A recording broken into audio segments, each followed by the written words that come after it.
Hola. Listo. Hola, hola, bienvenidos y bienvenidas a nuestro podcast llamado Voces en el Entre Nubes, un espacio para escuchar lo que la montaña nos quiere contar, a través de las personas quienes la habitan, la caminan y la cuidan. Yo soy Gina Uribe, representante de la organización Sociedad Cultural Arte Narrativa, y hoy en este episodio llamado Cuidar, Habitar, Defender, me alegra mucho presentarles a una invitada muy especial. Ella es Amalia Garzón, es la actual administradora del punto del Parque Entre Nubes en la parte alta de Juan Rey. Bienvenida, Amalia, qué gusto tenerte aquí con nosotros. Hola, muchísimas gracias por la invitación y qué bonito tener este espacio. Bueno, me gustaría que nos contaras un poco sobre tu proceso aquí. Tenemos entendido que creciste en este territorio, has trabajado como educadora ambiental y pues has estado en parte activa de los procesos que han fortalecido el parque. Sí, bueno, les cuento, yo hace muchos años mi mamá llegó acá a este espacio antes de que fuera parque. Ella compró una de las fincas que hacían parte de lo que hoy es el Parque Entre Nubes. Eso me dio la oportunidad de nacer dentro del parque, crecer 24 años de mi vida en este espacio y después hacer parte de lo que era ya el proceso del Parque Entre Nubes.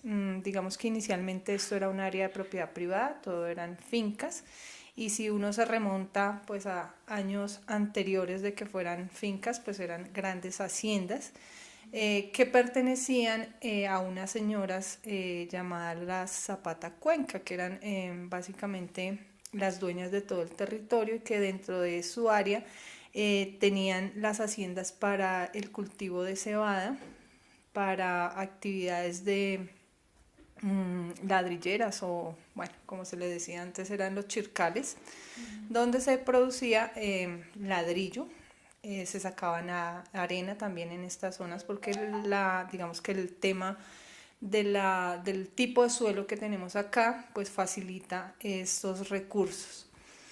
Años después, estas mismas señoras empiezan como a dividir sus haciendas en pequeñas fincas que en muchos de los casos fueron dadas a sus empleados porque de alguna manera era el pago que les daba por los servicios que les habían prestado. Y a su vez estos empleados pues empezaron a vender ya las fincas como tal, y así digamos que mi mamá y mi papá adquirieron en algún momento la finca en la que nos criamos. Ay, qué chévere, qué interesante. ¿Puedes contarnos de pronto una historia que escuchaste desde pequeña, algo que te haya marcado y que aún recuerdes? Pues hay muchas cosas. Acá siempre decían que habían tesoros.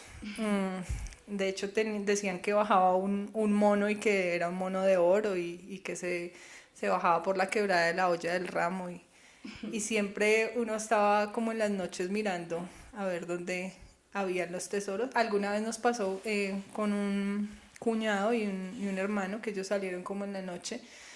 Eh, mi mamá siempre tuvo burros, ¿no? Entonces Sí. el burrito era el que cargaba el mercado, tenía marranos, entonces también recolectaba los desechos para los marranos y siempre llegaba tarde a la casa, entonces tocaba ir a amarrar el burro por allá bien arriba. Entonces se iba mi hermano y mi cuñado a amarrar por allá el burro y vieron como una zona donde empezaba a prender fuego, ¿no? Pero tan raro se ve ese fuego por allá arriba. Y ellos se fueron hasta el punto a mirar y cuando llegaron al punto ya no había nada.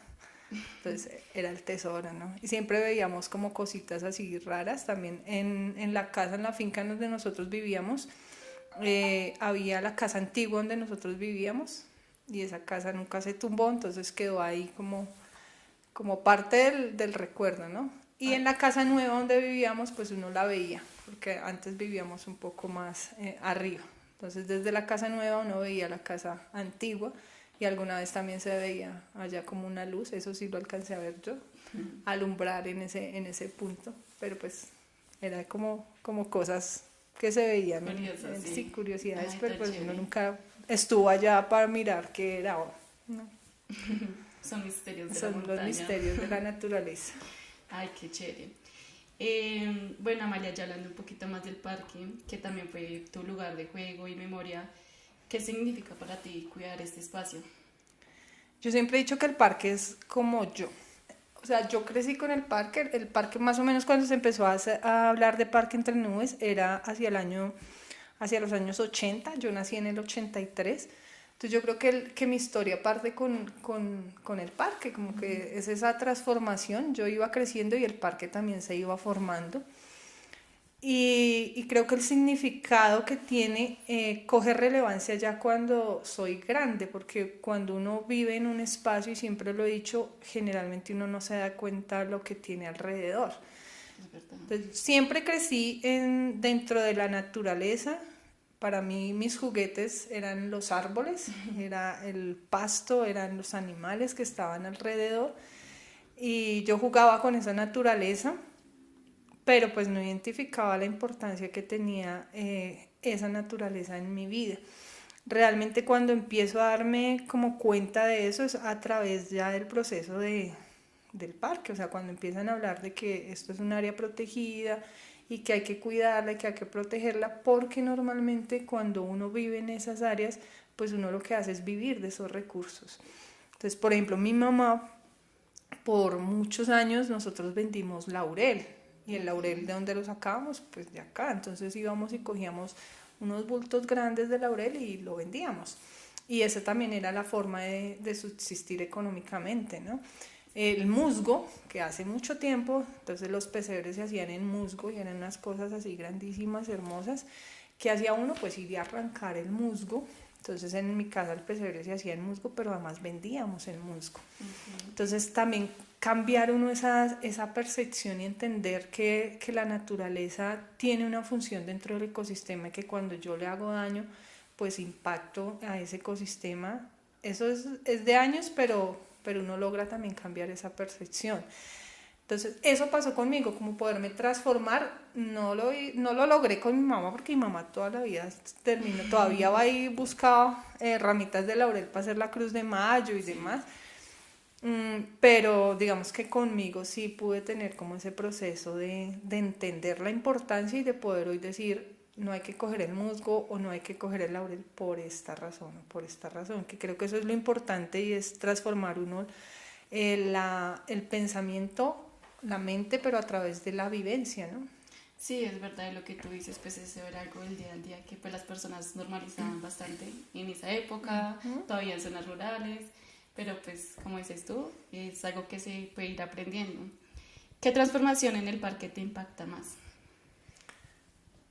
Actualmente, pues digamos que a mí me pasó algo, hoy que lo pienso, ¿no? Por ejemplo, donde yo vivía, la finca que teníamos eh, era un lugar bonito, ¿cierto? Donde uno podía salir y como que tenía su patio ahí grandísimo y usted podía jugar y demás.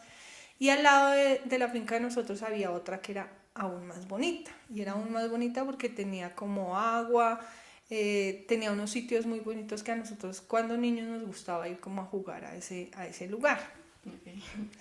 Y allá era especial también porque teníamos un sitio, cuando a nosotros se nos moría un perro, entonces uno llevaba a los perros y les hacía todo el entierro, ¿no? Como si fuera una persona, entonces le hacíamos el hueco, le poníamos flores, le llorábamos la cruz, todo lo demás. Y ese era el sitio donde llevábamos todos los perros cuando se morían, ya de viejitos. Resulta que un día el dueño de ese predio vendió esa finca.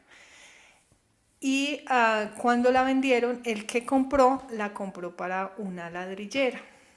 Entonces, ver transformar ese ecosistema en ese momento, como que uno no lo pensaba, pero ya más adelante darse uno cuenta que ese ecosistema se transformó porque fue quitar toda la naturaleza para sacar la materia prima que era la arcilla, quitar ese bosque, entonces esa área donde llevábamos los perros se perdió porque ya fue una zona de explotación, había una zona donde había un nacimiento de agua y ahí construyeron un horno para la quema del ladrillo. Entonces, esa circunstancia o ese momento yo creo que me transformó. Hoy en día lo pienso y digo, uy, tenaz, o sea, tenaz como eso nos transformó el ecosistema, pero también a nosotros nos transformó la vida.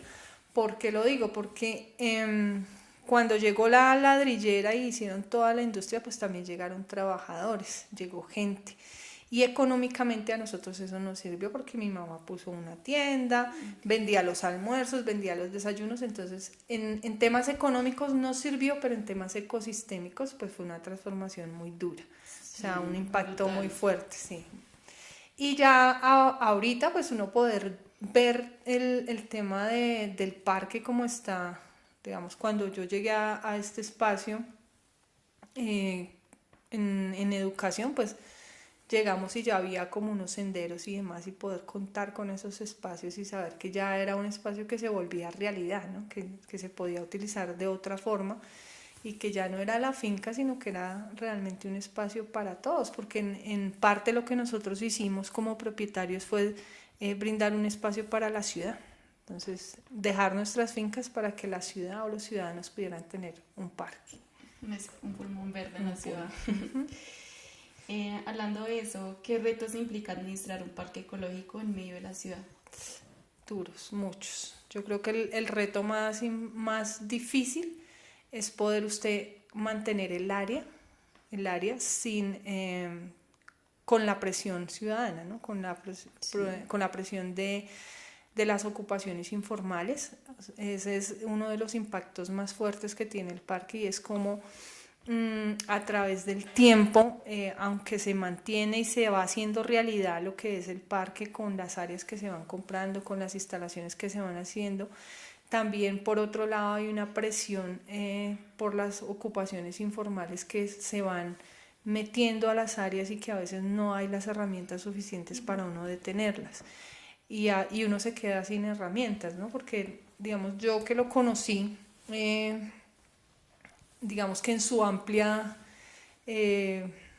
área, sin ese tema de ocupaciones tan fuerte como lo es ahora, pues cuando uno llega y ve un área que está totalmente ocupada, pues el impacto es fuerte y la tristeza es como desolador, ¿no? Porque uno dice, oh, ¿qué puedo hacer yo contra eso, ¿no? Contra una presión ciudadana que se da también por unas circunstancias de la sociedad, ¿no? Porque hay desplazamiento, porque hay desempleo, porque hay violencia y eso hace que muchas personas migren hacia estas áreas.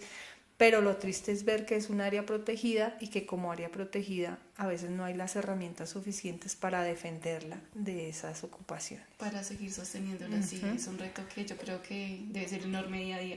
Sí, ese es el mayor reto, más que digamos que acá hay un tema, claro, desde la administración uno mantener el área, poder trabajar con la gente, que la gente lo vea no como el sitio donde, uy, por allá sí se puede entrar, sino que es un sitio abierto a la comunidad, que también es un reto, pero lo más fuerte sí es como poder mantener el área libre de ocupaciones y que tampoco esto le quite a uno como las ganas de continuar con el trabajo, ¿no? Porque cuando yo llegué acá a administrar,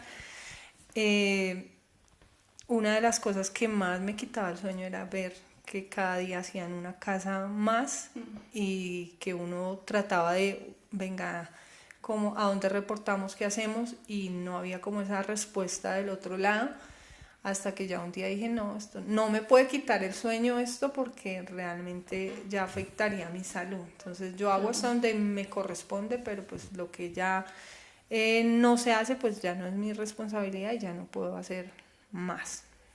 Claro. Bueno, Amalia, y a pesar de esos desafíos, pues hay logros importantes, ¿no? ¿Qué proyectos recientes te ha generado más orgullo dentro del parque? Yo creo que es llegar a este espacio, o sea, realmente haber logrado construir esta edificación tan grande y tan bonita para el suroriente de Bogotá es un reto grande desde la Secretaría, que es poder dar espacios para la gente, ¿no? Que sea un espacio donde la gente pueda llegar, hacer sus actividades de recreación pasiva, de recreación activa también, hacer turismo.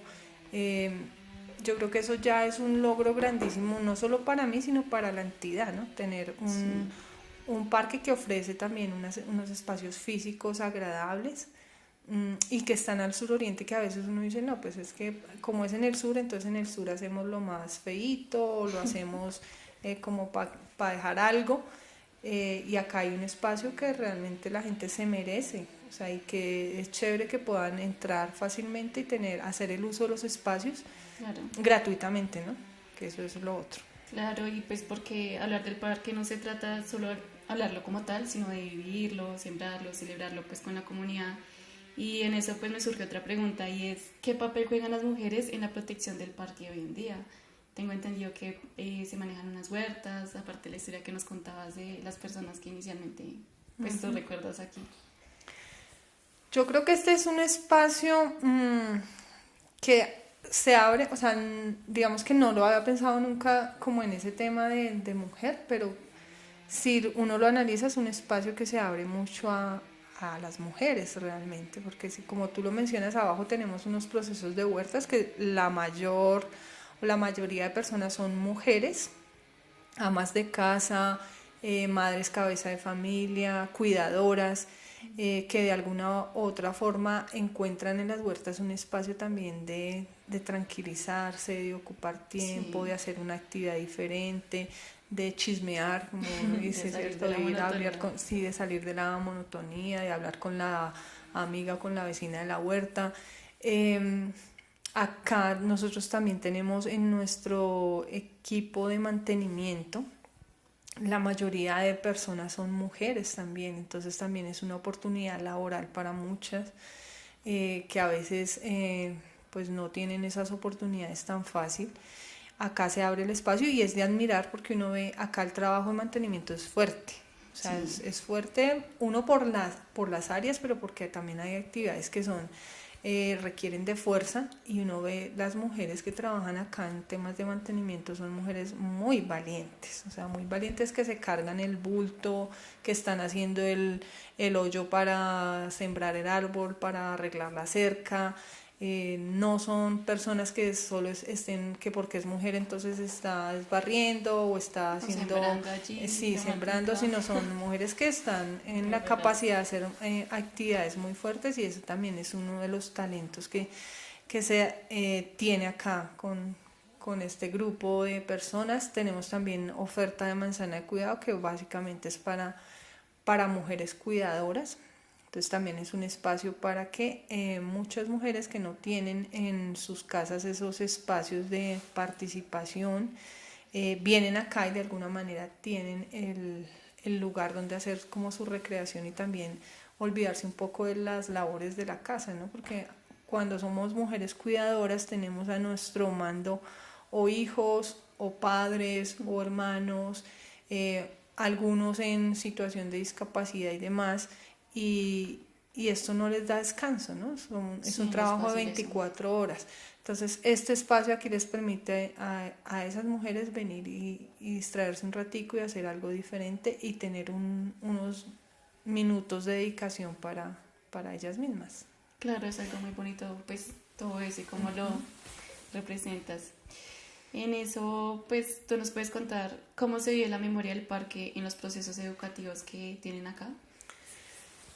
Bueno, yo creo que parte de lo que se logra en los procesos educativos es contar un poco de cómo surge el parque, ¿no? Que el parque Claro. no es una casualidad, sino que realmente se vive a través de un proceso social. El parque para mí tiene dos historias y es una contada desde afuera, desde los que en algún momento influenciaron o tuvieron su movimiento social para que el área fuera realidad y para que se lograra hacer un espacio para el suroriente de Bogotá, y otra historia que es de los que vivimos adentro, que lo vemos totalmente diferente. Entonces, si tú escuchas una versión de una persona que esté afuera, te va a decir que ellos hicieron un movimiento social, que lo propusieron, que lo lograron porque fueron de alguna manera los precursores para que el área se fuera declarada como un parque, Y si lo escuchas desde adentro, desde algunas de las personas que habitaron en su momento, van a decir, no, yo nunca pedí que me hicieran un parque, yo vivía muy feliz y tranquilo adentro, fue algo que llegó de afuera, no fue una idea mía, no me contaron o no me hicieron partícipe de ese proceso. Nosotros nos enteramos que iba a ser un parque cuando ya estaba declarado. Entonces son dos versiones totalmente diferentes y dos miradas totalmente diferentes. Es diferente mi mirada también desde mi percepción porque yo terminé laborando acá. Entonces para mí ha sido una oportunidad, pero seguramente es muy diferente de otra persona que vendió su predio y se fue y ya en algún momento le alcanzó para comprar algo o seguramente habrán muchos de los que vendieron que no les alcanzó para comprar. Entonces son diferentes tipos de versiones, ¿no? Ok, sí. Y desde tu rol como educadora, ¿cuál sería la lección más importante que quieres que los niños aprendan sobre el Parque Entre Nubes?